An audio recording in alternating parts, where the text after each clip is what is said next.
Hi friends, Siva Ayali சீரியலை பற்றி தான் சூப்பரான ஒரு ப்ரோமோ வந்திருக்கு. நம்ம அதை பற்றி தான் இந்த வீடியோக்குள்ளே பார்க்க போகிறோம். வாங்க நம்ம வீடியோக்குள்ளே போகலாம். அயலியை தான் காட்டுறாங்க. அயலி பார்த்தோம்னா புருஸ்லியை அவங்க அரெஸ்ட் பண்ணியிருந்தாங்க. அது மட்டும் இல்லாமல் அவங்க அடுத்ததாக சிவாட்ட சொல்கிறாங்க, நான் சரி நம்ம சீக்கிரமாகவே நான் கிளம்பிடுறேன், இவனை ஜாக்கிரதையாக பார்த்துக்குங்க அப்படின்னு சொல்லிட்டு அவங்க கூட உள்ளவங்ககிட்ட அவங்க அனுப்பி வச்சுட்டு அடுத்தது அங்கே பார்த்தோம்னா அவங்க கல்யாண வீட்டுக்கு வரதுக்காக அங்கே இருக்கவும் இங்கே பார்த்தோம்னா அயலியை காணல் அப்படின்னு சொல்லிட்டு செல்லம்மா ரொம்பவே கோவத்தோட ஜமுனா கிட்ட அவங்க சொல்லி அவங்க மூட்டி விட்டுட்டு இருக்கிறாங்க.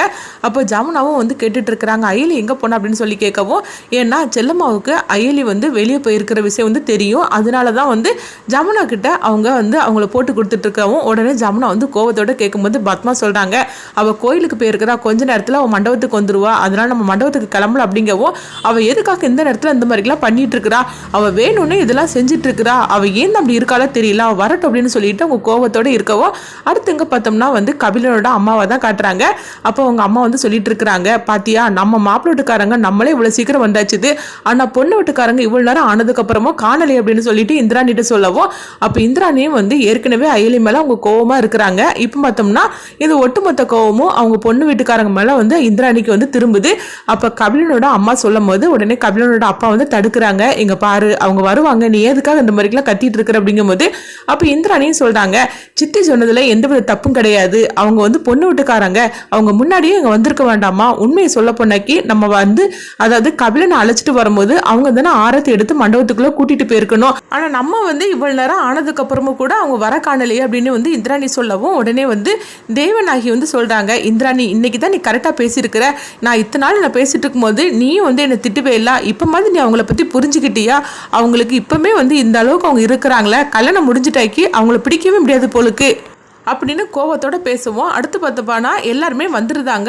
அயலியும் வந்துடுவோம். அயலை பார்த்ததுமே இவங்க முறைச்சி பார்த்துட்டு இருக்கிறாங்க. செல்லம்மாவும் ஜமுனாவும் எங்கடி போன இவ்வளோ நேரம் அப்படின்னு சொல்லி அவங்க திட்டிகிட்டு இருக்கவும், சித்தி நான் கோயிலுக்கு போயிட்டு அப்படின்னு அயலி போய் சொல்லவும் அடுத்து பார்த்தோம்னா எல்லாருமே அவங்க மண்டபத்து வாசலில் நின்றுட்டு இருக்கிறாங்க.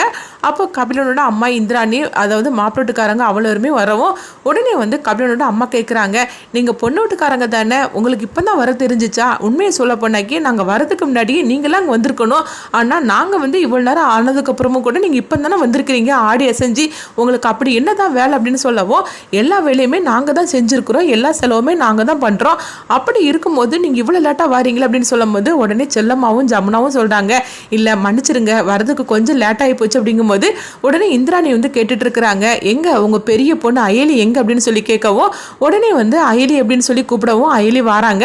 அயலியை பார்த்ததுமே இந்திராணி முறைச்சு பார்த்துட்டு இருக்கவும் அயலி அமைதியாக நின்றுட்டு இருக்கிறாங்க. அப்போ உடனே கபிலனோட அம்மா சொல்லிட்டு இருக்கிறாங்க, இந்த அயலி அன்னைக்கு என்னன்னா எங்க இந்திராணிக்கு எதிராக அவ செயல்பட்டு இருக்கிறா, அப்போ இன்னும் என்னெல்லாம் பண்ண போறாலும் தெரியல, கல்யாணத்துக்கு நெருங்க நெருங்க உங்களுடைய அதாவது புத்தியே மாறிட்டு இருக்குது அப்படின்னு சொல்லவும், அப்போ கல்யாணம் நடந்து முடிஞ்சிட்டாக்கி நீங்க என்னெல்லாம் பண்ணுவீங்க, உண்மையை சொல்ல போனா எங்களையும் எதிர்க்க ஆரம்பிச்சிருவீங்க போலுக்கு அப்படின்னு சொல்லும் போது உடனே செல்லம்மாவும் ஜமுனாவும் அயலை போட்டு திட்ட ஆரம்பிச்சிருந்தாங்க, எல்லாம் ஒன்னால தாண்டி அப்படிங்கவும் அப்போ பத்மா சொல்றாங்க, அயலை என்ன பண்ணணும் அப்படின்னு சொல்லி கேட்கும் போது, அப்போ எதுக்காக நீ அன்னைக்கு செலினுக்கு சப்போர்ட்டா நீ பேசின, அதனால இருந்தா அவங்க இந்த அளவுக்கு இப்ப கோவமா இருந்துட்டு இருக்கிறாங்க அப்படின்னு சொல்லிக்கிட்டு அயலியை போட்டு திட்டிட்டு இருக்கிறாங்க. உடனே எங்க பார்த்தோம்னா அவங்க கபிலனோட அம்மா சொல்லிட்டு இருக்கிறாங்க, இந்த கல்யாணம் நடக்கணும்னு எங்க இந்திராணி கிட்ட இந்த அயலி மன்னிப்பு கேட்கணும், அப்படி மன்னிப்பு கேட்டா மட்டும்தான் இந்த கல்யாணமே நடக்கும் அப்படின்றதாங்க. இது கிட்டதுமே ரித்திகா ஜமுனா செல்லம்மா எல்லாருமே அதிர்ச்சி அடைகிறாங்க. உடனே ரித்திகா சொல்லிட்டு இருக்கிறாங்க, இங்க பாரு அயலி, என் கல்யாணம் நடக்கணும்னா நீ இந்திராணி இடத்துக்கிட்ட நீ மன்னிப்பு கேட்டாகணும் அப்படிங்கவோ இப்படி சொன்னதுமே பத்மா அதிர்ச்சி அடைகிறாங்க. என்ன ரித்திகா நீ நினைச்சிட்டு இருக்கிற, அயலி என்ன தப்பு பண்ணுனா, அன்னைக்கு அவன் உண்மையை தானே பேசுனா, அப்புறமா எதுக்காக அவன் மன்னிப்பு கேட்கணும், அவன் எந்த தப்புமே பண்ணாத போது அப்படின்னு சொல்லும் போது உடனே இந்திராணி அவங்க அயலியை பார்த்து முறைச்சிக்கிட்டே இருக்கிறாங்க. அதாவது உங்க பொண்ணால அன்னைக்கு நான் எவ்வளவு தூரம் நான் அவமானப்பட்டு அசிங்கப்பட்டேன் தெரியுமா, எனக்கும் அந்த ஆளுக்கும் ஆகவே ஆகாது, ஆனா அப்படி இருந்தும் கூட நான் அயலி கிட்ட எந்த அளவுக்கு நான் கெஞ்சி கேட்டேன், ஆனாலும் எனக்கு எதிராக தானே அவள் பேசுனா, அன்னைக்கு நான் எந்த அளவுக்கு தலை குனிஞ்சு இருந்தேன் தெரியுமா அப்படின்னு சொல்லிக்கிட்டு இந்திராணியும் சொல்லவும் இது கேட்டதுமே ஜமுனா இன்னும் கோவப்பட ஆரம்பிச்சிருந்தாங்க. என்னடி பார்த்துட்டு இருக்கிற, இந்திராணி கிட்ட நீ போய் மன்னிப்பு கேளு, நீ மன்னிப்பு கேட்டா தான் இந்த கல்யாணமே நடக்கும் அப்படின்னு சொல்லவும் அப்போ ரித்திகா சொல்றாங்க, இங்க பாரு அயலி, நீ மட்டும் இப்போ மன்னிப்பு கேட்கலன்னு வச்சுக்கோங்க, அப்புறமா நான் என் கதையை நானே முடிச்சுக்கிடுவேன் அப்படின்னு சொல்லவும் இது கிட்டதுமே அயலி அதிர்ச்சி அடைகிறாங்க. என்ன ரித்திகா நீ இந்த மாதிரிக்கெல்லாம் பேசிட்டு இருக்கிற அப்படிங்கும்போது, ஆமா நீ செஞ்ச தப்பால தான் பாரு இன்னைக்கு எனக்கு இந்த கல்யாணமே நடக்காது போலுக்கு, அப்படி மட்டும் கல்யாணம் நடக்கலன்னு வச்சுக்கோங்க நான் உயிரோட இருக்க மாட்டேன் அப்படிங்கவும் இது கிட்டது கேட்டதுமே ஜமுனா வந்து அதிர்ச்சி அடைகிறாங்க. பாத்தியா உன் கல்யாணம் நடக்கலன்னு சொல்லிட்டு நீ என் பொண்ணோட கல்யாணத்தை நிறுத்துறதுக்காக தானே நீ எல்லாமே வந்து திட்டம் போட்டு பண்ணியிருக்கிற, இது எல்லாமே வந்து திட்டம் போட்டு தானே நீ பண்ணிட்டு இந்த மாதிரிலாம் செஞ்சுக்கிட்டு இருக்கிற அப்படின்னு சொல்லவும் உடனே வந்து அயலி வந்து சொல்றாங்க, இல்ல சித்தி நான் அப்படிலாம் பண்ணல சித்தி, அன்னைக்கு நான் உண்மையை தான் சொன்னேன், அவர் எந்த தப்புமே பண்ணல, அதனால தான் அவர் சொன்னேன். அப்படிங்கும்போது இங்க பாரு உங்ககிட்ட ஒன்று இப்போ யாரும் வந்து இதை கட்டுட்டு இருக்கல, நீ வந்து ஒழுங்கு மரியாதையா இந்திராணி கிட்ட நீ மன்னிப்பு கேட்கறியா இல்லைன்னு சொல்லி கேட்கவும் உடனே வந்து பத்மா வந்து சொல்றாங்க, இங்க பாரு ஜமுனா அவ எந்த தப்புமே பண்ணாத போது என் பேத்தி எதுக்காக இந்திராணி கிட்ட மன்னிப்பு கேட்கணும் அப்படின்னு சொல்லவும் அப்ப ரித்திகா வந்து சொல்லிட்டு இருக்கிறாங்க, இங்க பாரு அயலி இப்ப நீ கல்யாணம் எனக்கு நடக்கணும்னா நீ வந்து மன்னிப்பு கேட்க போறியா இல்லையா அப்படின்னு சொல்லி கேட்கவும் உடனே வந்து அயலி வந்து இந்திராணி பக்கத்துல வராங்க. இந்திராணி வந்து அப்படியே சிரிச்சுக்கிட்டே இருக்கவும் உடனே கபிலனோட அம்மாவும் சிரிக்க ஆரம்பிச்சிருந்தாங்க.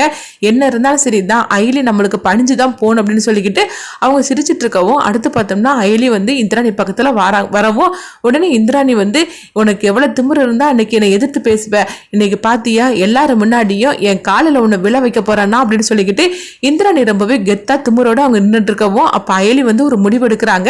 அது என்ன முடிவுன்னு சொல்லிட்டு பார்க்கலாம். அயலி வந்து இந்திராணிகிட்ட மன்னிப்பு கேட்க போறாங்களா இல்லைன்னா அவங்க வேற ஏதாவது முடிவு எடுக்க போறாங்கன்னு சொல்லி நம்மளும் வெயிட் பண்ணி பார்க்கலாம்.